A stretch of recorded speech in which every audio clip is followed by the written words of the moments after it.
महामिलावटी लोगों को, ये जरा बराबर उत्तर प्रदेश के लोग समझ लें, अगर इन महामिलावटी लोगों को जरा भी मौका मिल गया तो ये देश उस पुरानी स्थिति में जाने में जरा भी देर नहीं लगने वाली। ये कितने बेचैन हैं, कितने बौखलाए हैं। ये 2 महीने से देश बहुत साफ साफ देख रहा है। भाइयों और बहनों, आज स्थिति है कि कुछ दिन पहले तक जो लोग इस चौकीदार को चुनौती देते फिरते थे, अब रोते फिर रहे हैं। मोदी ने ये क्यों किया? मोदी ने वो क्यों किया?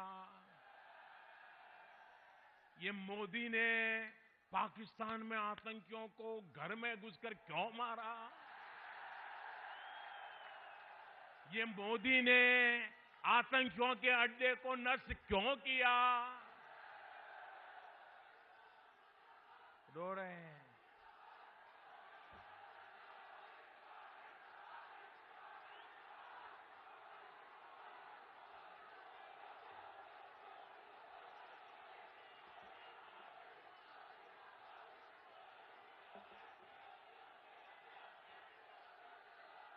साथियों, एक गंभीर बात की ओर आपका ध्यान दिलाना चाहता हूं। ये सारे महामिलावटी लोग आज कौन पाकिस्तान में ज्यादा पॉपुलर होगा, कौन पाकिस्तान में हीरो बनेगा, इसकी स्पर्धा में लग गए हैं।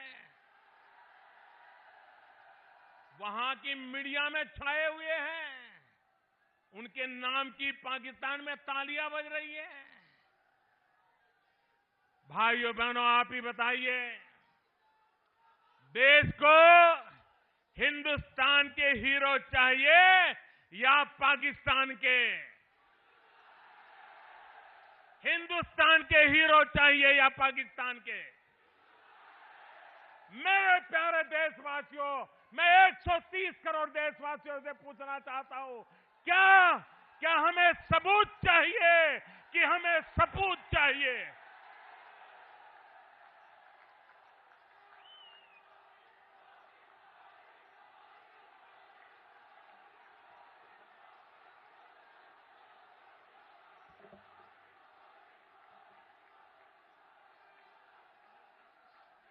मेरे देश के सपूत, यही मेरे देश का सबसे बड़ा सबूत है।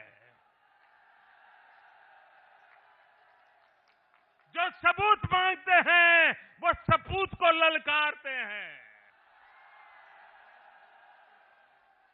साथियों, 26 फरवरी की वो तारीख जिसके बारे में सोचकर भी आतंक के सरपरस्तों की रूह कांप रही है।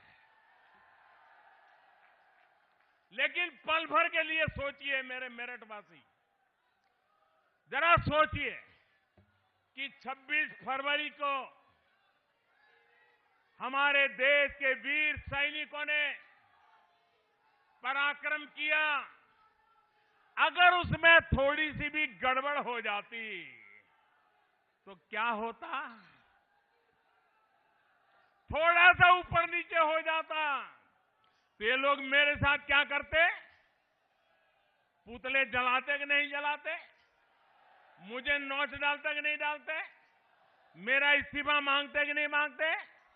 काले झंडे निकालते कि नहीं निकालते? दुनिया भर की गालियां देते कि नहीं देते? भाइयों बहनों, आप बताइए, ये कोई चुप नहीं बैठते। और अगर ऐसा होता तो सारा दोष किसको देते? किसको देते? मोदी को ही देते ना, देते कि नहीं देते? भाइयों और बहनों,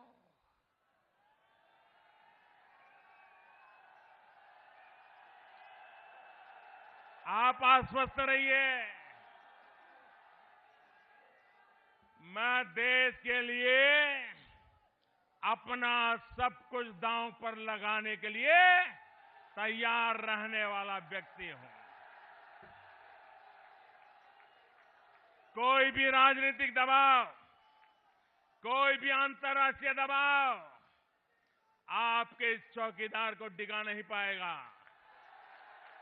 और न ही कोई इस चौकीदार को डरा पाएगा। मैं किसी तरह का बोझ लेकर के नहीं चलता, और बोझ रखूं भी क्यों? मेरे पास अपना है भी क्या?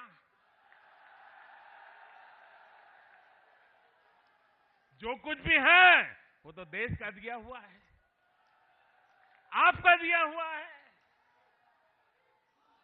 जो देश ने दिया, जितना दिया है वो बहुत कुछ है। अरे चिंता तो उनको होती है जो कुछ खोने से डरता है, जिसको वंश और विरासत के बारे में सोचना है। नियत में खोट उसकी आती है जिसको सिर्फ और सिर्फ अपने परिवारों के हितों के बारे में सोचना है।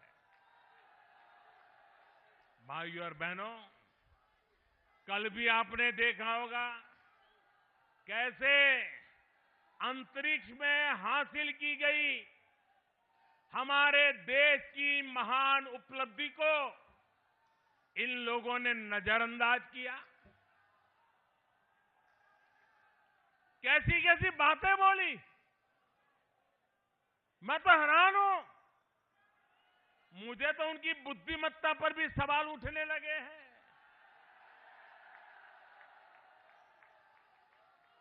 साथियों, अगर कोई, जरा आप ध्यान से समझिए, अगर कोई थिएटर में नाटक देखने जाता है तो वहां क्या सुनाई देता है? वहां सुनाई देता है, अरे चलो भाई सेट तैयार है क्या? अरे सेट रेडी है क्या?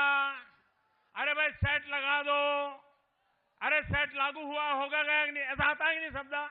थिएटर में जहां ड्रामा होता है वहां सेट की सजावट, नया सीन आएगा तो नया सेट, ये सेट शब्द थिएटर में बड़ा कॉमन होता है, बार बार सुनाई देता है। कुछ बुद्धिमान लोग ऐसे हैं, जब कल मैं ए सेट की बात करता था तो कंफ्यूज हो गए, समझे कि मैं थिएटर के सेट की बात कर रहा हूं।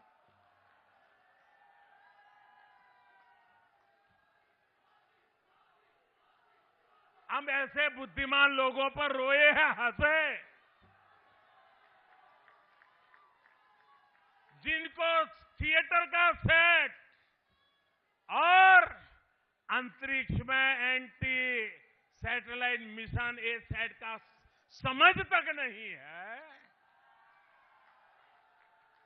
साथियों, आज जब भारत अपना सामर्थ्य बढ़ा रहा है, अपनी ताकत बढ़ा रहा है, अंतरिक्ष में चौकीदारी करने में समर्थ हो रहा है, तो इनके पेट में दर्द हो रहा है। मैं देश को आज भी फिर याद दिलाना चाहता हूं, याद रखिए कुछ लोगों ने कैसे सरकारें चलाई हैं, कैसे देश के सुरक्षा हितों से खिलवाड़ किया है। हमारी वायुसेना नया लड़ाकू विमान मांग रही थी, उनकी सरकार फैसले टालती रही। विमान हादसे होते रहे, उनकी सरकार फैसले को टालती रही। हमारे जवान बुलेट प्रूफ जैकेट मांग रहे थे, उनकी सरकार इस फैसले को भी टालती रही। आतंकी हमले में, नक्सली हमलों में हमारे जवान शहीद होते रहे। उनकी सरकार फैसले को टालती रही। हमारे वैज्ञानिक अंतरिक्ष में सैटेलाइट को मार गिराने की परीक्षण की मांग कर रहे थे। उनकी सरकार ने ये फैसला भी टाल दिया। 21वीं सदी के भारत को मजबूत बनाने के लिए, देश की सुरक्षा के लिए ये फैसला बहुत पहले लिया जाना चाहिए था, लेकिन ये फैसला भी टाला जाता रहा। भाइयों और बहनों, ये लोग भारत को हमेशा कमजोर बनाकर रखना चाहते हैं। मैं इनसे जानना चाहता हूं कि किसके हिसाब पर, किसको फायदा पहुंचाने के लिए आप लोग ऐसा डुलमुल रवैया अपनाते रहे। साथियों, इन लोगों की राजनीति तभी चलती है जब देश कमजोर रहे, जब देश को ये लोग बंटे रहे, समाज में दीवारें हो, खाई हो। ये सिर्फ अपना और अपने परिवार का स्वार्थ देखते हैं। सबका साथ, सबका विकास ये उनको मंजूर नहीं है।